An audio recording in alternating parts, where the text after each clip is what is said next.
Depuis quelques jours, dans le village d'Aigreville, ces affichettes énigmatiques à chaque coin de rue. En les suivant, c'est ici, au milieu des champs, que l'on découvre une drôle d'effervescence. Bon bah ça marche. C'est bon, ouais, il y a un ampli, ouais. À l'autre bout du fil, l'un des musiciens qui jouera sur cette scène. Reggae, rock, musique du monde, tête d'affiche et groupes locaux, ils seront près d'une centaine ce soir et demain à venir à la rencontre du public. 4e édition de ce festival né d'une idée simple.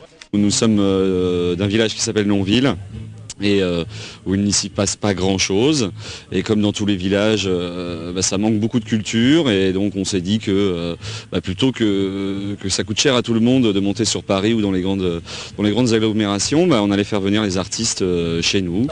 Alors Nonville devient No Town, un festival ouvert aux groupes locaux, mais pas seulement. Et on est investi nous aussi de notre côté dans le milieu rural. Donc en Limousin, il ne faut pas avoir peur de faire des kilomètres, il y a des gens qui ne les font pas, quoi. Donc pourquoi pas aller jouer chez eux carrément, plutôt que...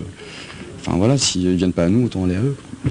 Alors dans ce village de Seine-et-Marne, pendant 2 jours, les artistes les plus divers vont s'exprimer chacun à leur manière, jongleurs, graffeurs, artistes peintres.